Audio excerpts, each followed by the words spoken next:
Hey everyone, and welcome to today's Marketing Legos Thought Leader interview. My name is Harshit, and I'm the Director of Business Alliances of two brilliant marketing SaaS tools, RankWatch and Websignals. And my today's special guest is highly experienced marketing consultant, a HubSpot Platinum partner, CEO and founder of marketing agency Simple Strat, Ali. A big welcome to you, and I'm so happy to speak with you today. Yeah, thanks for having me. Perfect. Please tell us about yourself. How were you like as a kid and how you got to where you are today? Yeah, I've always seen myself as a problem solver. And as a child, I'm the oldest of four. And I think my parents will tell you that all my life, I always just really was independent and wanted to achieve at a high level, but also found myself drawn to both math and creativity. And those two worlds really collide, I think, here in marketing pretty well.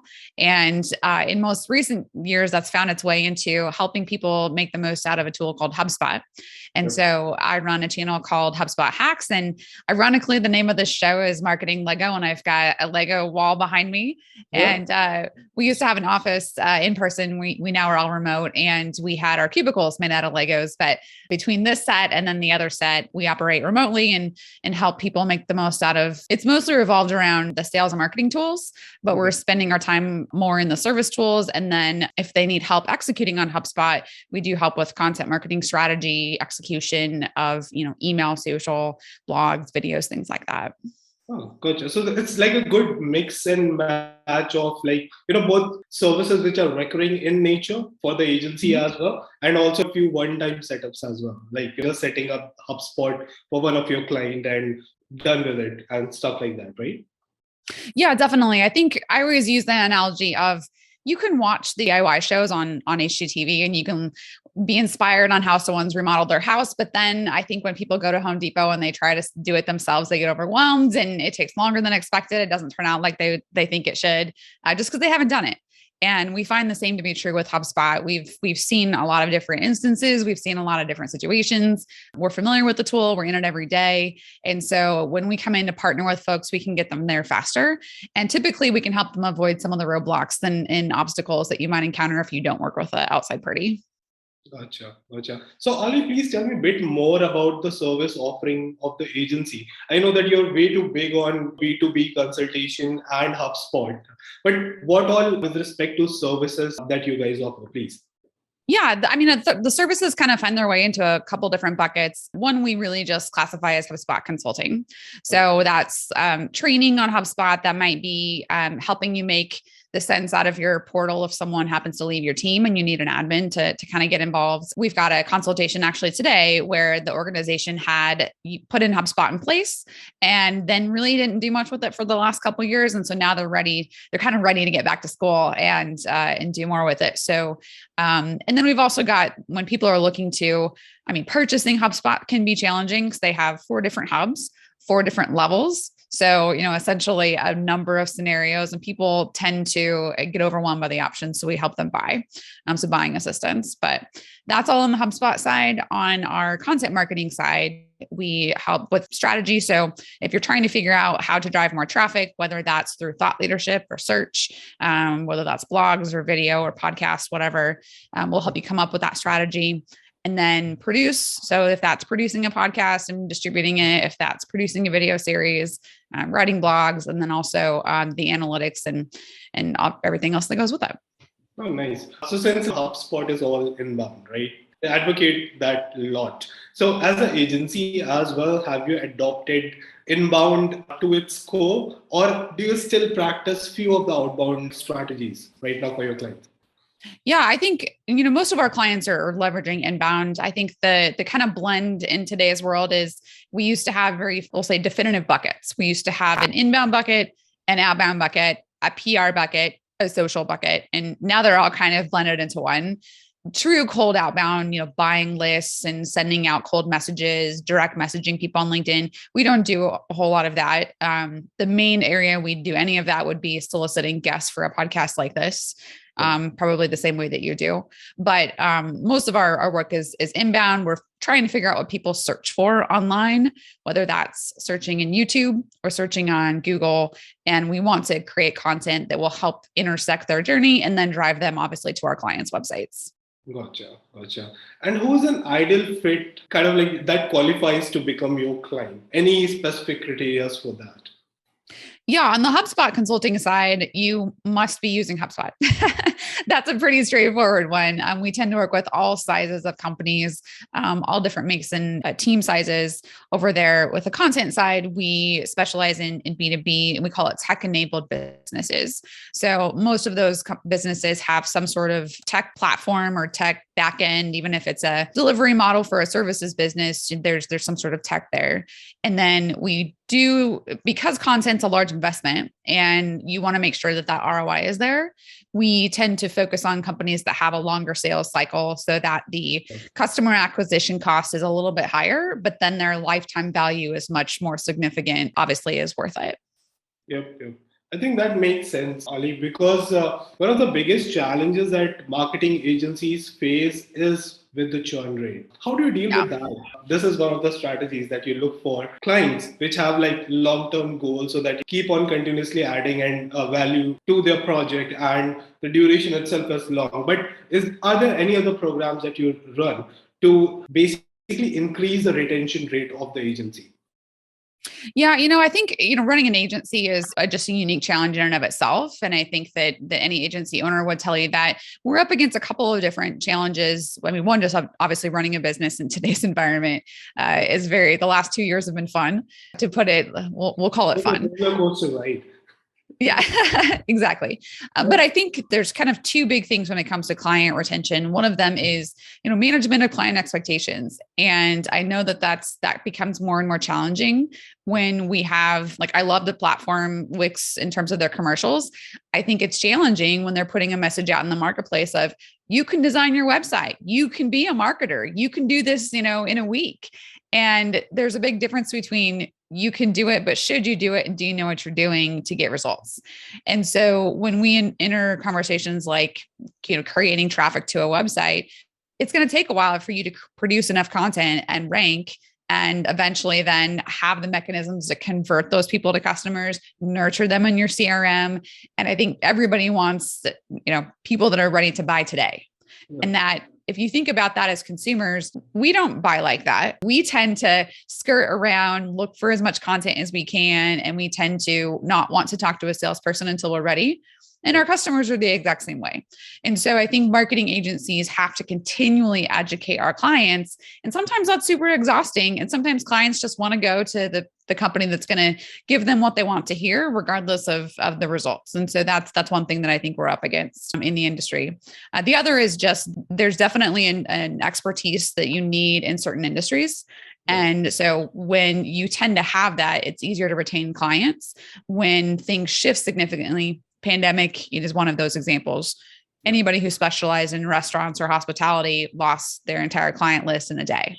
So I think it just kind of depends on keeping your ear down to the ground, just like a good entrepreneur would. And what does the market want? And how do you continually improve that offering so that your clients can manage expectations and also kind of be a little innovative at the same time? Makes sense. Will you please tell us a bit more about the client journey in your agency? How exactly the onboarding process looks like, and what the most crucial part? What's the first 30 days look like in your organization for a client? Are you talking about what a client would experience, or how we coach our clients for their onboarding experience with their clients? From the client point of view, I would like to know a bit more. Yeah, sure. So we're a pretty small team, and most of our work comes to us through our YouTube channel, which you mentioned, our inbound content. And then also I've got a pretty strong brand out in social. And so we get, DMs and referrals from that work. But we typically do a quick consultation to make sure that we can address their needs. And then really we use the HubSpot platform to send out a quote and have that approved that way, because we want to use HubSpot since we're promoting HubSpot, obviously. Yep. And each person is assigned either a HubSpot consultant if they're HubSpot specific, or an account coordinator. And, once they have all of those things kind of crossed off, we have a kickoff meeting, and we help them see what to expect in the first couple of days to weeks. And a lot of that's information gathering, learning about their team, and then helping them outline those goals and create a roadmap to achieve them. Gotcha. Gotcha. Let's talk a bit more about content is a big part of service that you do, right? How do you go about planning content for your client, keeping the SEO angle in mind? Yeah, I think so one thing when we educate clients, we're talking about either capturing demand or creating demand. And when you're capturing demand, you're right. We're looking for whatever search terms happens to be out there that we might be able to leverage. Now, if we're going into a space where one, there isn't a lot of search, so it might be think about a solution where people may already think that they have it solved. So there's a lot. One of my favorite tools, Airtable, really great tool. People search for it now by name. But when it first came out, nobody was looking for a better spreadsheet. They just weren't. And so they had to create the demand, which meant search was a little challenging. So they had to take some other routes. But if your product or service has search potential, we definitely look at a couple of places. We love SEMrush to look at what the environment of ranking looks like, who the competition is, whether there's can we rank with featured snippets? Can we rank with images? Is there a video play opportunity? All of that we discuss with our client. And then, it really kind of comes down to what capabilities they have and what they want to leverage. If they're not good answering interviews like this, we probably can't leverage things like podcasts because that's not going to showcase the best part of their brand. But we then help them identify those opportunities and then build. We're fans of pillar page concepts or cluster content. So a lot of times we'll start with written content because it's easier to execute and it doesn't require as much of them being on camera. Yep. It makes so much sense for building topical relevance. HubSpot offers such a great tool of pillar page and secondary pages. Works brilliantly. And also, like, since we talked about the keyword research and the content planning part, what's the biggest struggle you feel like? Because I know for the fact that keyword research itself is a way too much time consuming task, right? It's way too manual right now. Are there any hacks you can share that kind of like shrinks the time and you're able to deliver still quality analysis report to your clients? Is there anything you would like to share around it? Yeah, I mean, I think there's a lot of blog content out there. You're right, and there's a lot of video content out there, but I've spent a lot of time lately analyzing the results of a lot of different keyword or phrases, and there's quite a bit of opportunity to still better answer the question of the searcher. And I'll take, for example, pages are this way because of the way that Google algorithm works. But when you search for a recipe, you want a recipe. You don't want the life story of the person who made the recipe and all of the things. Yeah. So the people that I tend to go back to now that I've discovered their recipe blog are the ones that have offered me a skip to recipe feature. Once you give me what I want, I'm more inclined to go back and read your story. But if you try to give me your story first and then the recipe, you just annoy me. And I think a lot of that's happening online. And again, for good reason, they're trying to cater to the algorithm. But just the other day, there was a forum where someone had asked a question. I read through all of the answers and no one had really answered the person's question. So if you think about that in terms of the content we're creating for clients, for ourselves, that's ultimately where HubSpot hacks came from. If you typed in the search phrase, how to add a user to HubSpot, you and I might think, well, that's pretty easy. They have a knowledge article about that in HubSpot, but there was no video and people, you could tell in forums, were still asking questions. So although it didn't have a ton of search volume, it was a long tail phrase and there was a lot of those like that. And I think those are the things that as content developers and SEO experts, sometimes it's not the total amount of search volume for that specific phrase. Yep. It's how much potential of 150 of those phrases doesn't actually look like to create content. So those are, I think, some of the, like we would call them like wide open spaces that exist. And the keyword research, if you get overwhelmed at first, literally just ask your client a bunch of questions and search for exactly what they told you, because they have the insight more than sometimes the tools do. And you have to go with your gut. That's true. I think, the seed keyword that the client shares or the sales team or the marketing team shares, that basically becomes the pillar. You can build around it, but nothing like your client knows the business better than anyone else, right? So it makes perfect sense. I'm just curious, are you right now much more focused onto the on-page optimization part? And when I say on-page optimization part, I mean more on the website front and kind of like leveraging that strategy more? Or do you look into the off-page strategies too? Things like when it comes to SEO, things like link building and all of those stuff as well? how exactly do you proceed with that? Yeah. So the on-page SEO is definitely, I mean, every page needs a good structure of H1s, H2s, H3s, bullets, lists. We need to make sure that our images have alt text. We need to make sure that the page title doesn't get truncated, metadata, things like that. So that's kind of table stakes. We do leverage more of a guest posting and shared social engagement sort of strategy to get the content out. So if we mention a couple of, let's say 3 companies in the blog, we're going to reach back out to them and say, hey, we recently wrote a blog post, mentioned you in it. Would you mind sharing it? Hopefully that might gain us a backlink. We're definitely not, we don't have a team of 15 people in the back, running backlink outreach, but some of the good content that you create naturally does garner backlinks. So it's a little bit of creativity plus making sure that there's some of that. I mean, if you have a guest post on our website, you're going to get a backlink from us, right? So if we can secure guest posts for our clients, they're naturally going to earn a backlink in that arena. Gotcha. And Ollie, what are the main KPIs that you keep track of to measure the content success altogether? Could be a blog post, could be like, a service page that you created for your client. How you go about that? Yeah, I mean, there's definitely the standards. When you're using a tool like HubSpot, you've got the similar traffic reports, you've got page traffic, you've got, top pages, landing pages, conversions. But really for each client, we're looking at what's going to matter most for them. And so we tend to ask them, what are your goals for this quarter? And so we're measuring both short-term outcomes and long-term outcomes to ensure that they can see the value of what we're doing. Sometimes when you're first getting started, the goal is literally publish 3 blog posts, so if they haven't published any content in the last 2 years, sometimes just getting things over the finish line is the goal. But in terms of KPIs, I mean, for us specifically, we look at blog traffic, we look at search terms that we're ranking for, where we are on page 1. If we happen to be on page 1, we track search terms over in YouTube. And then we're also tracking number of leads and conversions on our forums. Gotcha. Also, Ollie, please share a few useful tips on how to improve the marketing content, and could be like any form of content. Since we talked about the KPIs, the next step will be like definitely like how you improve the engagement or any other matrix onto it. So yeah, one of the first things that I tend to find opportunity for is speaking in a language that people understand. There's a lot of times that content is written, and especially for complicated or maybe complex products, just because it's a complex product doesn't mean that people want to read complex copy.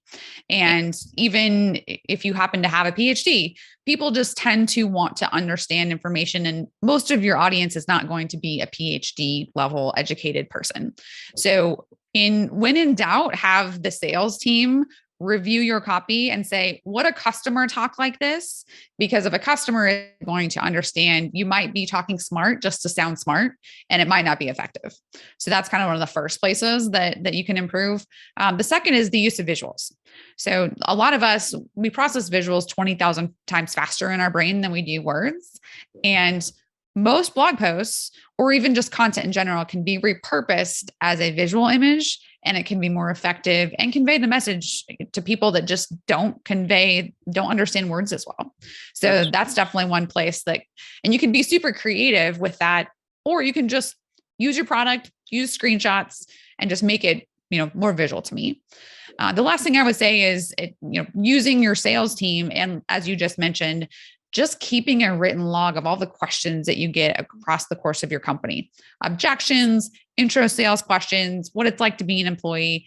Use that and create content around that, because sometimes you can use that and it can lead to keyword opportunities.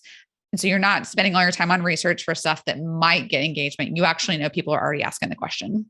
That's true. And also, when you create engaging content, a lot of other bloggers in your niche kind of link back to you. They kind of take your asset, put it up there in their blog. So again, kind of increases the authority.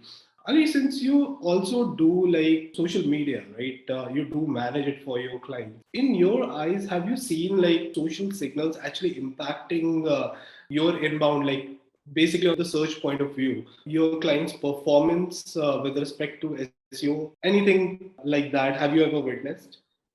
Yeah, I don't know that I can speak specifically to search signals doing anything to boost SEO necessarily.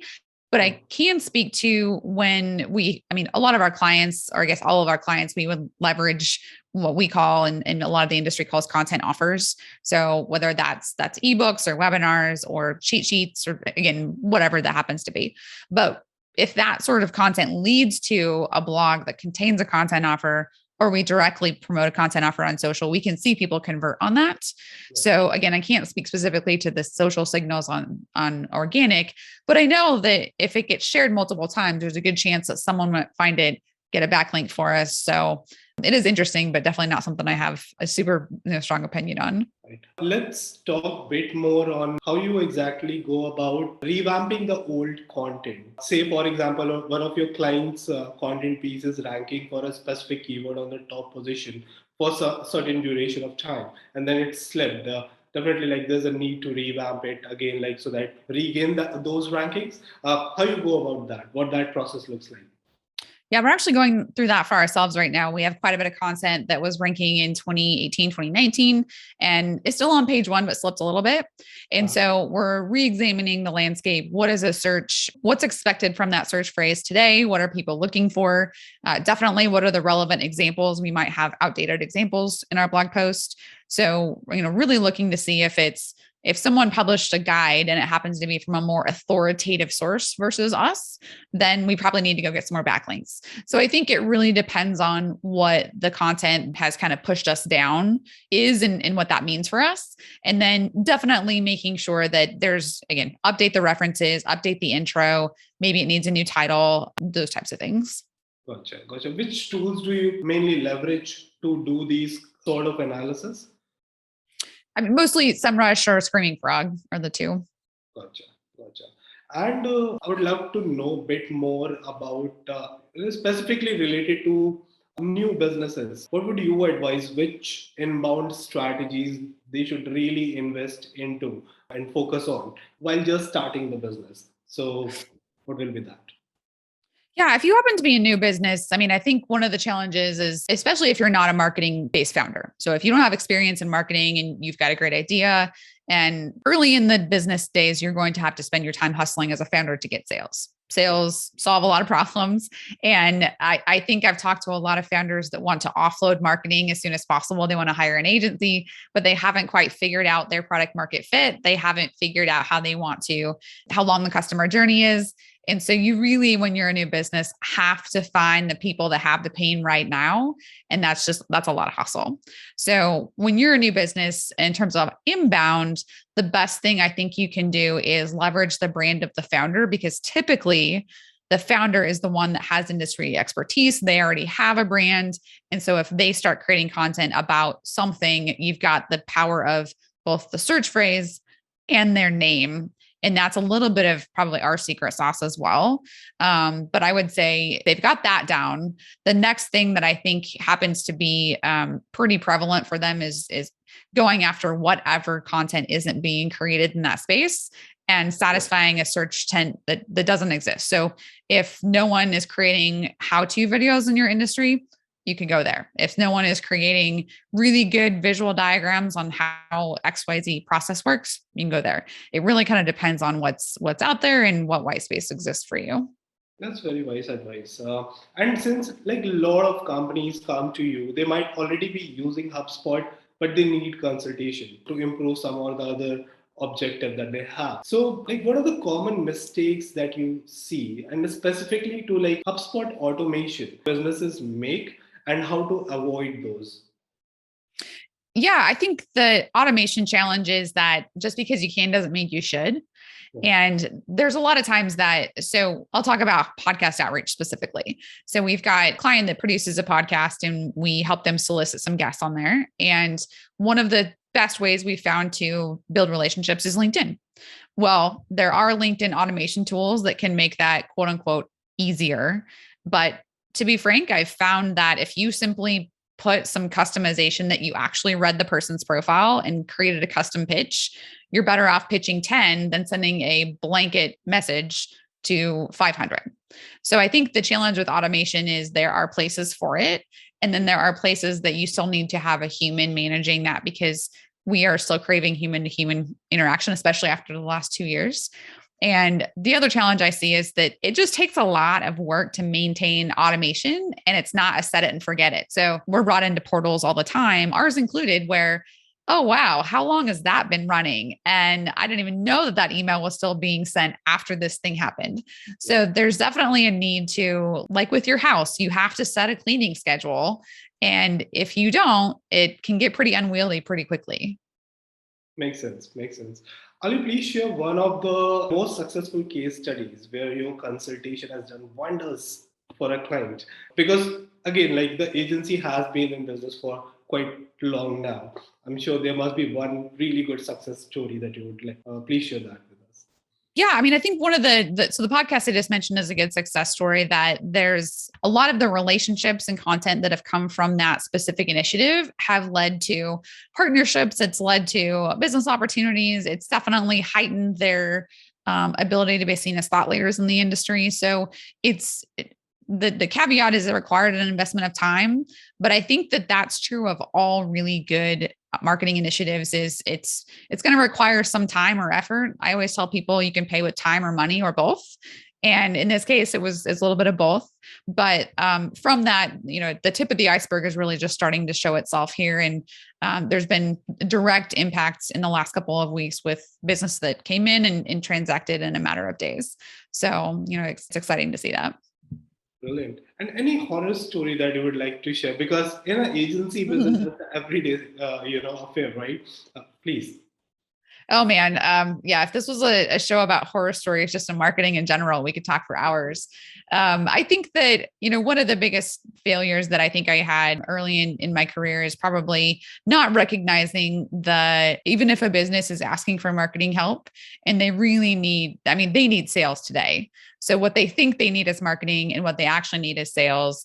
And so they might need to actually go, again, this is one of those where if you can give feedback and they can choose to take your direction or not, but if you can't answer your customer emails quickly when a customer wants to buy from you, that's probably something you need to fix before you try to get more people in your funnel. So there's some times like that I'd say sometimes good marketing really only exposes bad processes for organizations or bad products. And there's times that I think, I probably should have said no to helping them. And because we kind of got down a road and said, you probably just need to go work on your sales process. So. But yeah, I mean, it's very hard to say no, at least on an early stage of your business, right? You have just started. At that particular point of time, you can't say no to any incoming business, right? Because that's essential for your agency's growth. But yeah, I mean, I've seen a lot of agencies which attain a certain business milestone. They do tend to open up on saying no to businesses and not basically crossing the line and going beyond what their core expertise are altogether. I'm just curious, Ali, since you've been a brilliant marketing consultant, do you also help companies with the sales enablement? Because that's again like a very big and very useful module that HubSpot offers. Are you into that or not at this stage? Yeah, we actually spend a lot more time because we've gotten pretty deep into HubSpot. We spend a lot of time talking about sales enablement, but mostly around the HubSpot platform, because we do find that those are the tools and those are the strategies that tend to have a quicker ROI associated with them. Yeah. And so they tend to be pretty appetizing. Content plays a big role into that. So how is your team using case studies? How are you answering objections of your customers? Do you have a way to make sure that customers feel trusted and valued before they transact? And there's a lot of times that I myself as a customer will think that way when I go through a process, and I'll think, why are they asking me for a sale yet? They haven't even answered my questions. So it's important that so many people think with empathy, which marketers should be really good at. Sometime in sales, we get tunnel vision because there's a quota ahead of us and we tend to forget the empathy part. And so I think marketers can work with sales teams to really kind of heighten that level of awareness in sales enablement, and then also use the tools like HubSpot more effectively to make sure that they have what they need to in order when the customer is ready to transact, they're there and then can onboard them. Perfect. I think we're coming to an end here, Ali, and I would like to have a quick rapid fire with you. Are you ready for that? Sure. Yeah, let's do it. What is your last Google search? Oh, my last Google search. Ooh, It's a good question. I think it probably was oatmeal scotchies. I make oatmeal scotchies for my son, and I should save the recipe, but I don't. So I made them last night, and every time I search the recipe up. Perfect. What is the best advice you ever received? That every thought, it's really about the ability of your thoughts to become your actions become your behaviors, and behaviors become your habits, and habits become the destiny of your life. It's very wise. At what age were you the happiest and why? I think that continues to be, every time I ask the question, it continues to be now. I mean, I definitely enjoy my life. And I think there was something wonderful about each age as I've continued to, mature. But what I loved about being 21, I definitely don't miss certain things about being 21. So I think that as long as you're continually learning and becoming the best version of yourself, it should be today. Gotcha. And since your team has been remotely working, you're gonna love this question. What's the funniest thing you ever witnessed on a Zoom call? Oh man. Yeah, there's a lot of those. Not creepy. Well, I would say rapid fire, my dog, I was trying to shoot a promo and my dog basically clobbered me on this background and took me out. So that's my own. All right. What trait most defines who you are? What trait? Yep. Driven.